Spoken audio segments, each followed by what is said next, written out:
우리 2020년 마지막 주일입니다. 올 한 해는 우리의 연약함을 충격적으로 경험했던 한 해였다, 그런 생각이 듭니다.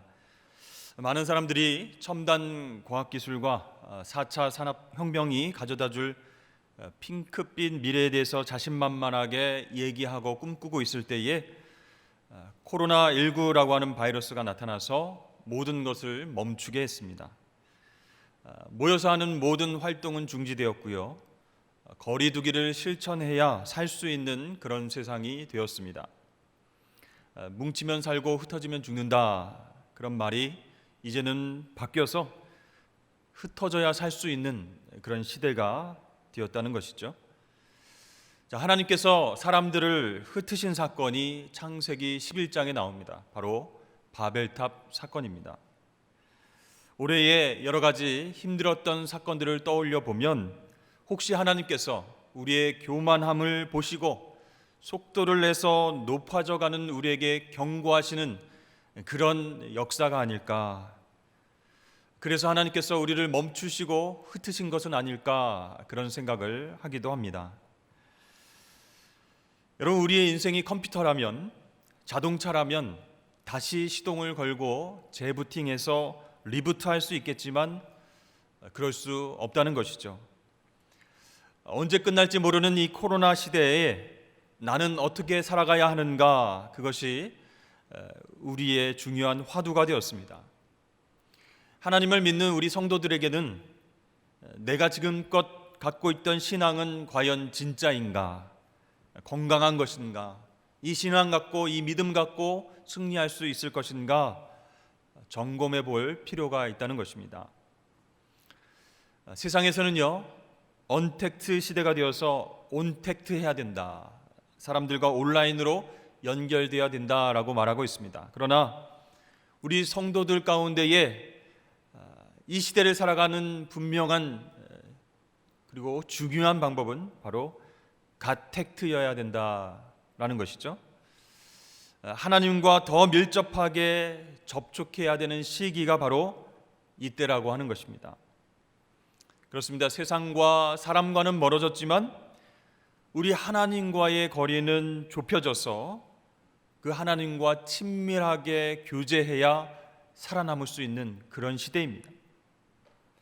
그렇게 우리 하나님과 친밀하게 접촉하여서 기도하고 하나님 주시는 은혜를 경험해야 우리 영혼의 면역력이 높아지게 될 줄로 믿습니다. 이 영혼의 면역력이 떨어지면요, 우리가 어떻게 될까요? 쉽게 지치고 좌절하게 됩니다. 부정적인 생각과 근심과 걱정으로 인해서 하나님을 바라보지 못하고 죄 가운데에 빠져서 살아가게 된다는 것이죠.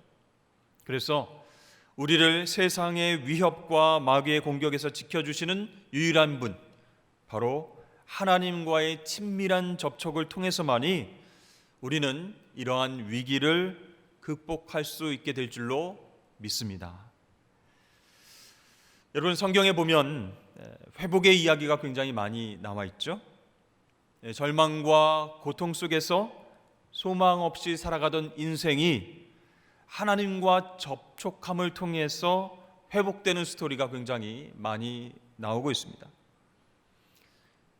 그러한 스토리들을 쭉 우리가 보게 되면요, 하나님 없이 그 인생이 축복을 받거나 하나님 없이 다시 회복된 케이스는 절대 없다는 것을 깨닫게 되는 것입니다. 오늘 우리가 읽은 본문에도요, 인생 역전의 드라마를 경험한 여인들이 나옵니다. 나오미와 룻에 관한 그런 스토리입니다. 베들레헴에 기근이 찾아왔습니다. 베들레헴은 그 말 자체가 빵집이라고 하는 뜻인데요, 그 지역에 밀이 많이 생산이 되어서 붙여진 이름입니다.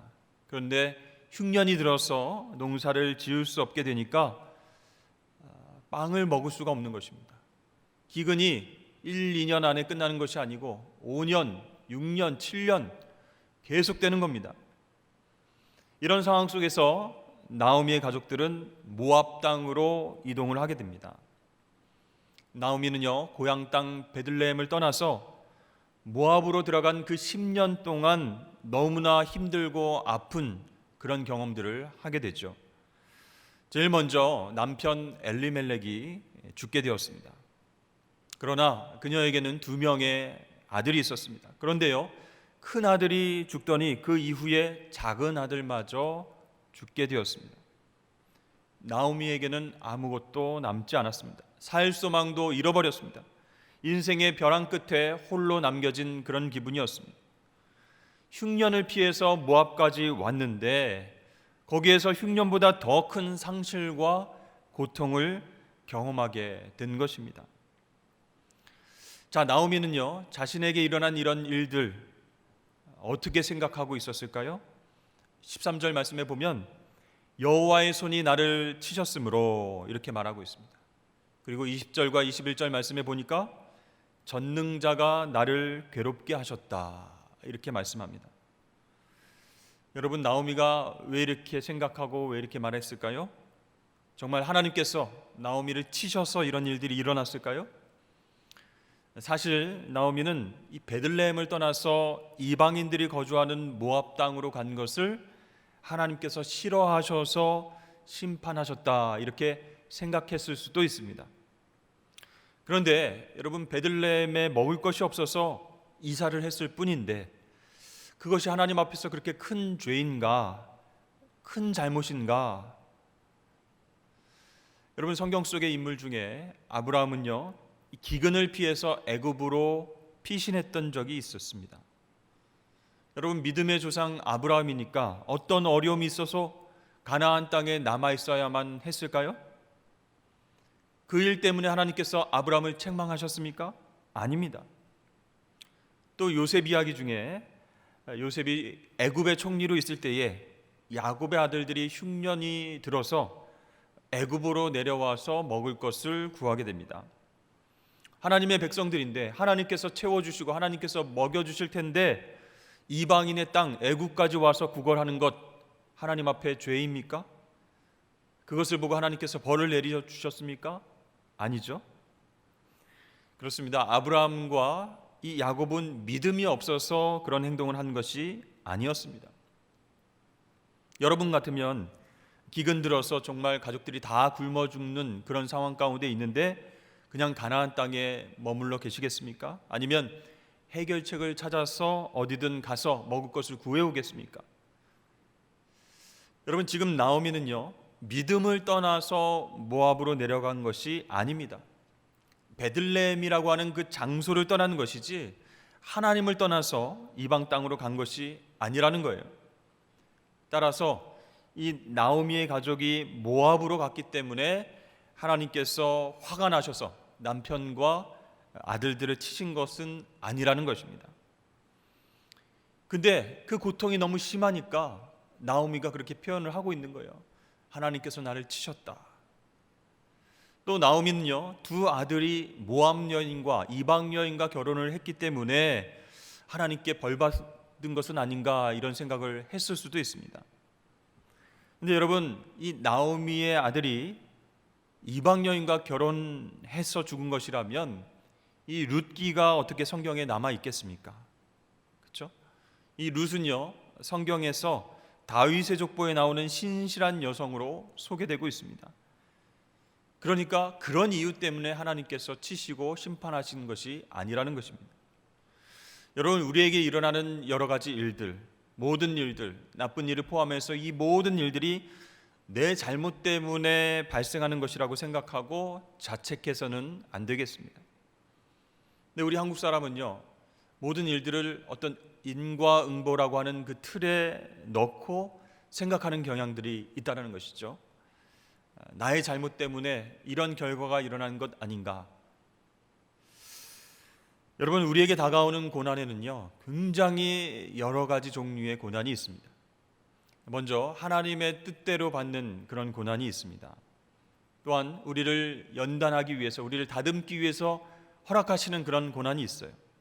또 징계를 위한 고난이 있습니다. 그 징계를 통해서 회개함으로 돌아오게 하시려는 그런 고난이 있습니다. 또 죄 때문에 받는 그러한 고난도 있습니다. 또 욥의 상황처럼 믿음을 테스트하기 위해서 하나님께서 주시는 고난도 있다는 거예요. 또 마지막으로 이유를 알 수 없는, 도저히 알 수 없는 그런 고난들이 우리에게 다가오기도 합니다. 그렇기 때문에 이렇게 많은 고난들이 있는데 우리에게 다가오는 고난이 어떤 이유에서 생긴 것인가, 그것을 따지는 것 그렇게 쉽지 않다는 거예요. 그렇기 때문에 고난이 우리에게 찾아왔을 때에 고난의 종류와 고난의 원인과 이 모든 것을 분석하는 것보다 더 중요한 것은 바로 고난 너머에 계신 하나님을 바라보는 것입니다. 그리고 하나님의 뜻이 계실 줄로 알고 믿음으로 견뎌내는 것이에요. 그게 중요하다는 겁니다. 여러분, 시편에 나오는 탄식 기도 중에 하나가 이런 기도입니다. 여호와여, 언제까지니까? 하나님, 이 광야는 언제 끝나는 것입니까? 하나님, 원수들이 나를 계속 괴롭힙니다. 이 고난은 언제 지나갑니까? 이렇게 탄식하는 마음으로 기도하는 그런 시편이 굉장히 많이 있습니다. 그런데요, 여러분, 이스라엘 백성들을 한번 생각해 보세요. 하나님이 약속하신 가나안 땅에 입성한 이스라엘 백성들은 모두 다 한 사람도 빠짐없이 광야를 경험하고 광야를 지나서 약속의 땅으로 들어온 사람들입니다. 좋든 싫든 간에 모세와 여호수아의 인도에 따라서 광야에서 살아냈고 하나님의 약속을 바라보면서 인내했던 것입니다. 그래서 마침내 가나안 땅에 들어갔고요, 정복 전쟁을 통해서 땅을 분배받고 정착하게 되었던 것입니다.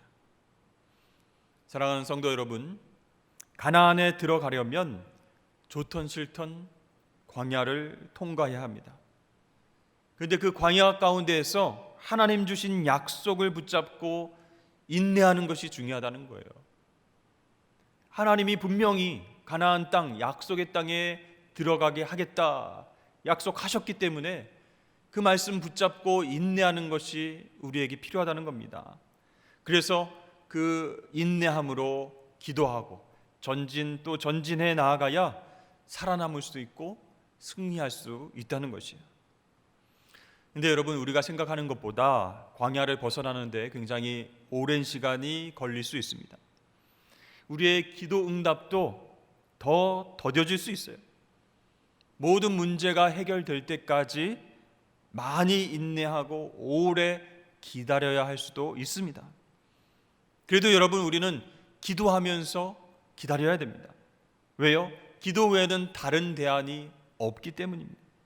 그래서 언제 끝날지 모르는 광야 생활, 그 광야 생활을 해 나갈 때에 우리가 하나님 앞에 인내하며 기도하면 어떻게 될까요?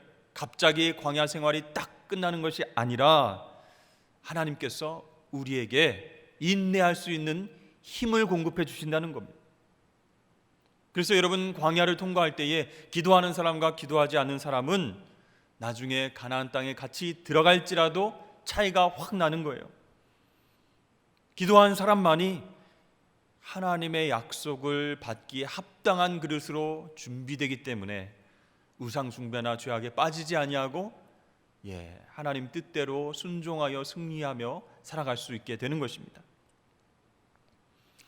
여러분, 베들레헴 사람들은 얼마나 힘들었을까요? 10년 동안 기근, 흉년을 견뎌냈습니다.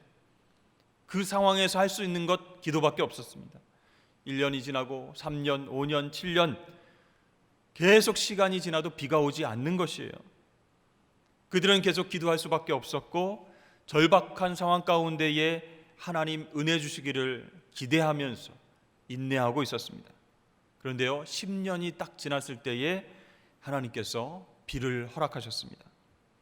6절 말씀에 보면요, 여호와께서 자기 백성을 돌보시사 그들에게 양식을 주셨다 함을 듣고 그랬습니다. 하나님이 자기 백성을 돌보셨다라고 하는 구절은 원문에서 보면 하나님께서 자기 백성들을 찾아오셨다 이렇게 되어 있습니다. 침방하셨다 이런 뜻입니다. 자, 하나님이 언제 이스라엘 백성들을 찾아오셨다고요? 10년이 넘는 그 기근, 그 광야 생활을 인내하고 기도했을 때에 하나님께서 찾아오셨다는 거예요. 근데 너무 심하지 않습니까? 하나님 백성들 물이 없어서 죽어가고 흉년 때문에 다른 이방 땅으로 이주해 나가고 있는데 하나님 왜 이렇게 길게 끌으셨나요? 그런 생각이 들 수도 있어요. 근데 하나님의 뜻은 우리 사람의 뜻과는 다르다는 거예요. 우리가 이해하지 못하는 섭리가 있는 거예요. 여러분, 요셉은 13년 동안 인내하면서 기도해 왔습니다. 다윗도요 13년 동안 광야와 굴로 사울 왕을 피해 다니면서 인내했습니다. 모세는 어떻습니까? 무려 40년 동안 양들을 치면서 인내했을 때에 하나님이 나타나셨어요. 그를 부르시고 이스라엘 백성들을 구원하라, 그런 사명을 주셨습니다. 여러분, 정말로 힘들고 견디기 어려운 광야와 같은 그런 삶을 살지라도 하나님께서 우리에게 찾아오시는 날, 그날에는 말랐던 시냇물이 흘러내리고 쩍쩍 갈라졌던 그 대지 가운데에 아름다운 꽃이 피게 될 줄로 믿습니다. 닫혔던 것이 열리고요, 매였던 것이 풀리는 그런 아름다운 역사가 일어날 줄로 믿습니다. 이 믿음을 갖고 오늘도 내일도 우리가 기도하면서 인내하실 수 있길 주의 이름으로 축복합니다. 여러분, 나오미라고 하는 이름은요, 그 뜻이 기쁨이라는 뜻입니다. 그런데 그녀의 인생은 기쁘지 않았습니다. 그래서 스스로 나를 기쁨이라고 부르지 말라, 나를 마라라고 불러, 쓴물이라고 불러라, 이렇게 베들레헴 사람들에게 이야기합니다. 20절 말씀에 나를 나옴이라 부르지 말고 나를 마라라 부르라, 이는 전능자가 나를 심히 괴롭게 하셨음이니라. 베들레헴에 돌아온 나오미는 그를 반겨 맞이하는 사람들에게, 동네 사람들에게 너무나 힘들었다, 나는 기쁘지 않다, 하나님께서 나를 치셨다, 그러므로 나를 기쁨이라고 부르지 말고 쓴물이라고 불러달라, 얼마나 고통스럽고 힘들었으면 그렇게 얘기를 했을까요? 그러나 여러분, 놀랍게도 그녀는 다시 기쁨을 회복하는 인생을 살게 됩니다. 그리고 하나님의 축복을 경험하는 그런 인생을 살아가게 되었습니다. 여러분, 남편이 죽었습니다. 그리고 2명의 아들들도 차례로 죽었습니다. 그때 나오미는 어떤 생각을 했을까요? 내가 혼자 살아서 무엇하겠는가? 내 인생이 이제 다 끝이 났구나. 하나님이 나를 치셨구나. 하나님께 심판받았구나. 이렇게 괴로워했습니다. 누가 봐도 그 여인의 인생은 다시 회복되지 못할 그런 인생이었습니다. 그런데요, 놀랍게도 하나님께서 그녀의 인생을 역전시켜 주셨습니다. 다시 회복해서 일어설 수 있도록 힘을 주셨습니다. 누구를 통해서요? 룻을 통해서 손자를 보게 되었는데요, 그 손자는 훗날 다윗의 할아버지가 되는 오벳이었습니다. 이 며느리 룻을 통해서 이스라엘의 가장 위대한 왕 다윗 왕의 계보가 이어지게 되었던 것입니다. 여러분, 어떻게 이런 일이 가능하게 되었을까요? 정말 놀라운 일인, 이방 여인을 통해서 다윗 왕의 계보가 이어질 수 있다니 상식적으로 이해할 수 없는 일이죠. 여러분, 룻기를 보면요, 계속 룻이 이방 여인임을 강조하는 표현들이 나옵니다. 모압 여자 중에서 그들의 아내를 맞이하였다. 나오미가 모압 지방에서 그의 며느리 모압 여인 룻과 함께 돌아왔다. 모압 여인 룻을 사서 나의 아내로 맞이하고, 이렇게 그냥 룻이라고 하지 않고 이방 여인임을 계속 강조하고 있어요. 왜 이렇게 강조하고 있는 것일까요? 바로 이스라엘 역사상 가장 위대한 왕인 다윗이 사실은 이 이방 혈통을 통해서 태어났다는 것을 알려주기 위해서 계속 모압 여인 이렇게 강조하고 있는 것입니다. 여러분, 유대인들의 시선에서 보면요, 이 이방 사람은 구원과는 거리가 먼 그런 족속입니다.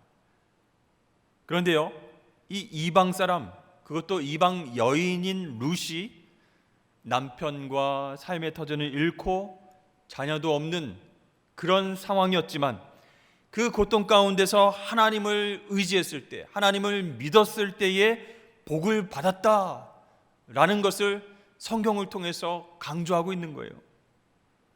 여러분 생각해 보십시오. 이방 여인이 다윗 왕의 후손으로 오는 메시아 예수 그리스도의 통로가 되었다라는 거예요. 얼마나 큰 영광이고 얼마나 큰 축복입니까? 룻이 생각해도 이것은 있을 수가 없는 일이죠. 룻은 남편을 잃었습니다. 자녀도 없습니다. 살 길이 막막했습니다. 이러한 형편에 있는 며느리를 바라보는 시어머니 나오미는 얼마나 가슴이 아팠을까. 두 명의 며느리가 고생하는 것을 보기 힘들었습니다. 미안해했습니다. 그래서 며느리들에게 이렇게 권면합니다.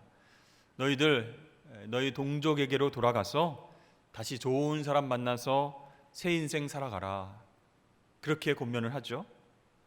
그 얘기를 듣고 오르바라고 하는 둘째 며느리는 울면서 안타깝지만 그렇게 하겠습니다 하고 자기 동족에게로 돌아갔어요. 그런데 이 룻은요, 시어머니를 끝까지 따라서 베들레헴으로 가겠다라고 이야기를 합니다.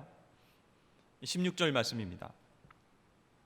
룻이 이르되 내게 어머니를 떠나며 어머니를 따르지 말고 돌아가라 강권하지 마옵소서. 어머니께서 가시는 곳에 나도 가고 어머니께서 머무시는 곳에서 나도 머물겠나이다. 어머니의 백성이 나의 백성이 되고 어머니의 하나님이 나의 하나님이 되시리니. 여러분, 룻이 이렇게 어머니에게 얘기를 했죠. 나도 어머니를 따라서 약속의 땅으로 가겠습니다. 나도 어머니를 따라서 하나님을 믿고 따르겠습니다. 그래서 나도 하나님의 백성이 되고 싶습니다. 지금 어머니가 얘기한 대로 동족에게로 돌아가면 나는 하나님을 섬길 수 없습니다. 그들이 섬기는 우상을 섬겨야 됩니다. 근데 어머니, 하나님의 백성이 되지 못하면 그분의 돌보심을 받을 수 없습니다. 그분의 복을 받을 수 없습니다. 그러므로 저는 어머니를 따라가야 되겠습니다. 여러분, 여기서부터 반전 드라마가 시작이 되는 거예요. 근데 여러분, 사실 나오미는요, 늙은 여인입니다.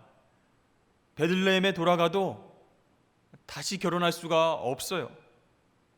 그리고 그 당시 과부는요, 경제 활동을 전혀 할 수 없었습니다. 돈을 벌 수가 없습니다.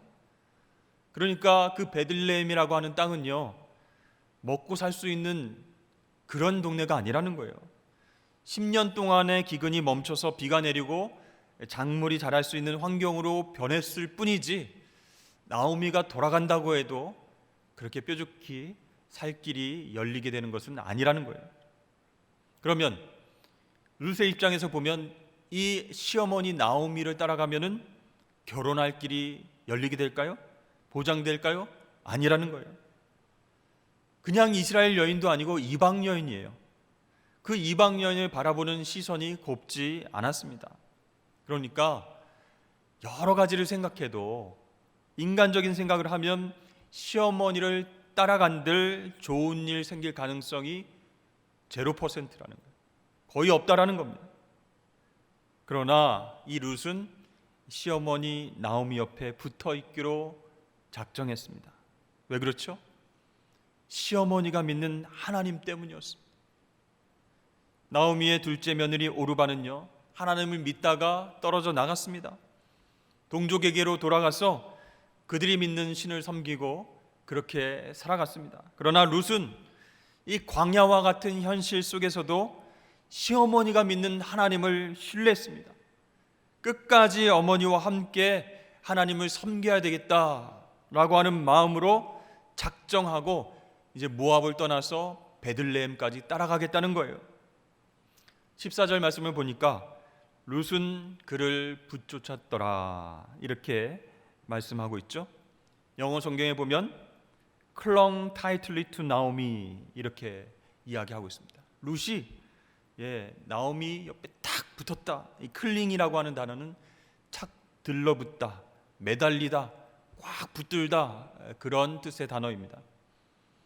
근데 여러분, 시어머니인 나오미에게 붙었다라고 표현되어 있지만 여러분, 아무것도 없는 어머니가, 그것도 시어머니입니다. 친정어머니도 아니에요. 뭐가 좋다고 며느리가 이렇게 탁 붙었습니까? 남겨진 재산이 있습니까? 베들레헴에 땅이 있습니까? 아니면 결혼 안 한 아들이 기다리고 있습니까? 정말 의지할 것 없고 볼 것 없는 그런 시어머니, 그 어머니에게 왜 나오미가 붙어 있겠다고 했죠? 그것은 바로 그 시어머니가 믿는 하나님 때문이었습니다. 그 하나님이 거룩하신 분, 전능하신 분, 우리에게 복 주시는 분임을 믿었기 때문에 어머니, 저 끝까지 어머니를 따라가겠습니다, 그렇게 얘기했던 것이죠. 물론 이 나오미가 며느리를 박해하거나 못살게 굴었거나 그랬다고 생각해 보십시오. 따라가겠습니까? 안 따라가겠죠. 인격적으로 사랑해 준 것도 이유 중에 하나일 것입니다. 그러나 모압 족속이 섬기는 신들과 우상들과 비교할 수 없는 그 전능하신 하나님, 거룩하신 하나님을 바라보면서 룻은 나오미를 붙잡게 되었던 것입니다. 그래서 어떻게 고백해요? 어머니의 백성이 나의 백성이 되고 어머니의 하나님이 나의 하나님이 되시리니. 그렇습니다. 이것은 룻의 신앙 고백이에요. 룻의 인생이 역전되고 그녀의 삶이 회복될 수 있었던 아주 중요한 이유는 바로 하나님께 꼭 붙어 있었기 때문이라는 것이에요.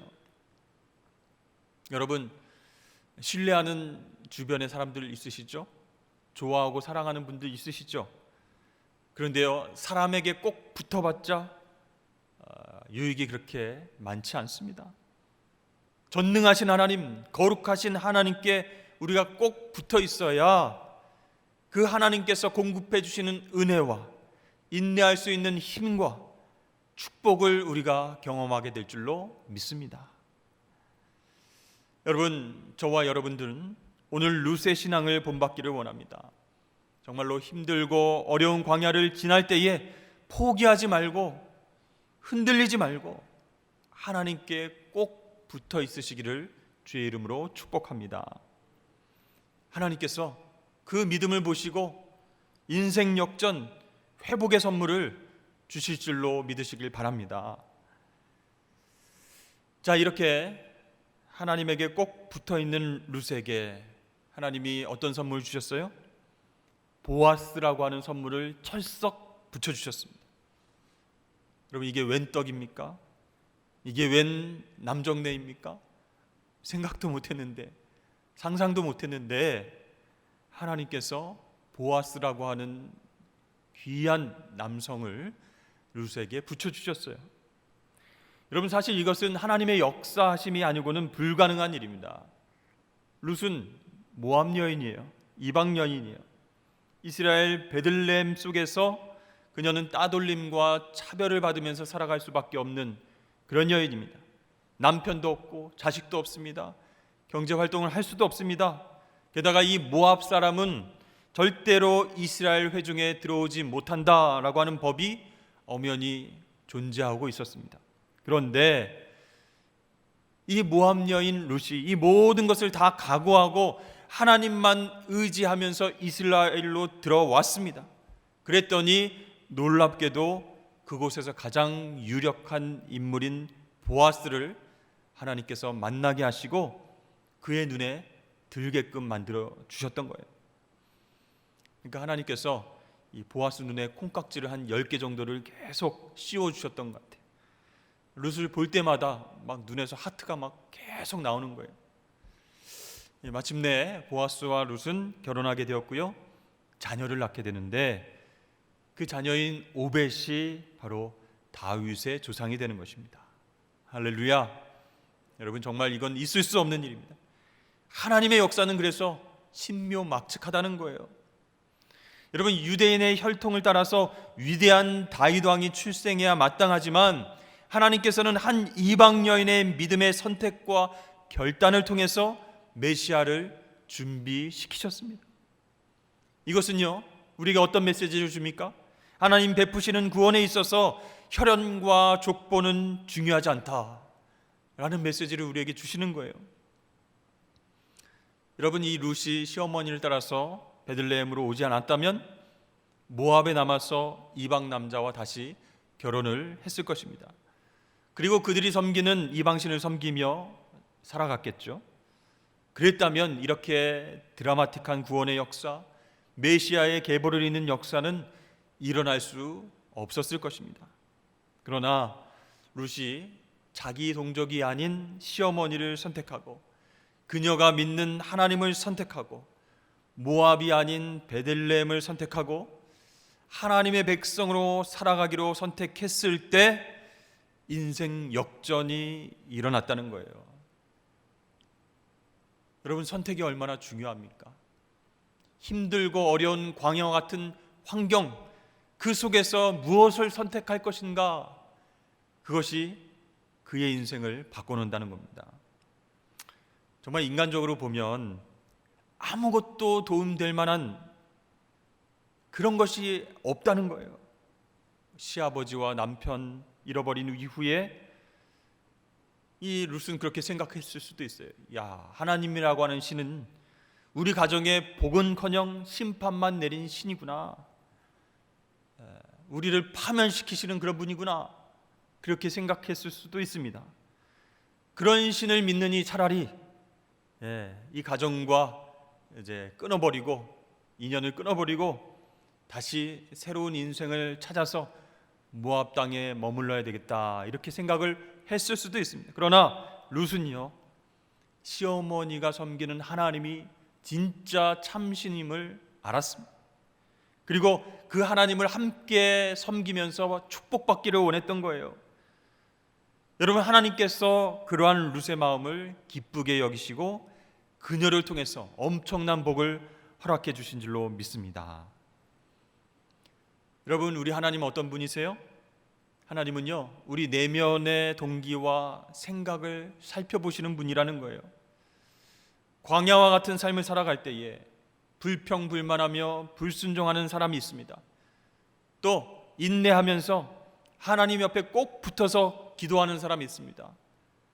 둘 중에 여러분, 누구를 더 하나님께서 생각하시겠습니까? 답은 뻔한 것이죠, 여러분.